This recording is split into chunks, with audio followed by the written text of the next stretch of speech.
it's very weird as an author to use a tool that's been trained illegally on your material. So it's so ethically upsetting. It started with LinkedIn. I was on LinkedIn and I was getting all these AI hype posts all the time, hype, hype, Yeah. hype.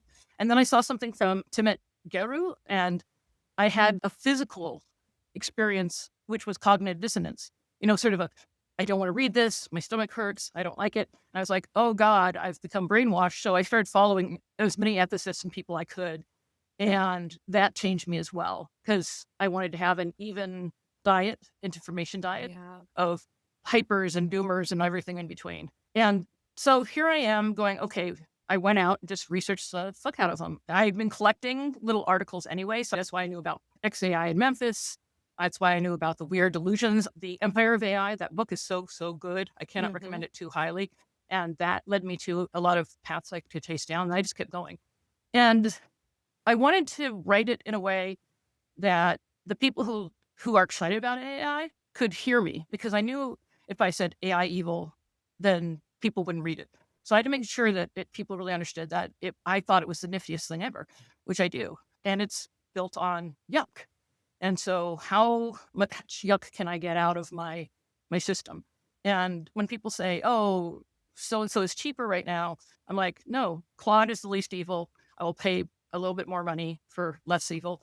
If something comes along, like it looks like may happen, I will switch again, but I won't switch to somebody like a Grok or a Meta because they're just beyond all imagining bad. Well, what I appreciate, Christina, too, with your article and the research you've done, unlike many thought leaders or hype out there, there's nuance in your discourse. You're not just saying, oh, AI is evil or, oh, ChatGPT is evil. You've put together very clear criteria that you were assessing Mhm. these companies across. And it's really, really well thought. So when you're talking about I'd love to hear because I can tell that you're using Claude, right? You're using Anthropic for the most part. Yep. And why is that? Like you said, it's the least evil of the bunch. But if I were to make a choice right now, and if we're thinking about, I use Claude and I use Chat GPT 5 They're in the still, middle. but what considerations are clear? Yeah. So I just finally unsubscribed, which I may break down and resubscribe because there's the only ones who do custom GPPs, but we'll see from OpenAI. So you were still using it. Yeah, I still use Okay. it. I would use it for stupid queries. Like there's this really weird habit I had, which if I had to do anything big and thoughtful, I do it with Claude. And if I wanted to know about a TV show or my kid, we were driving and she asked, who picks up the roadkill? And I'm like, let's ask ChatGPT. And it had answers in seconds. It was just really fast. But 5 actually set me free because all of a sudden it was randomly slow or it was randomly crap.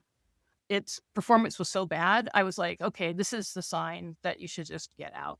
I have not had a good experience with 5. I know some people have. And I was listening to a podcast and people were talking about prompt engineering is back for 5. And I was like, that's a step backwards. We don't Mhm. want people to have to build these complex prompts to get good results. I have such a better experience with Claude. The other thing is I spent a lot of time customizing. I went into the system instructions. All my projects have project instructions. They have context. I have different projects for the different kinds of things I do with it. I'm just getting used to asking it dumb questions, which it answers beautifully.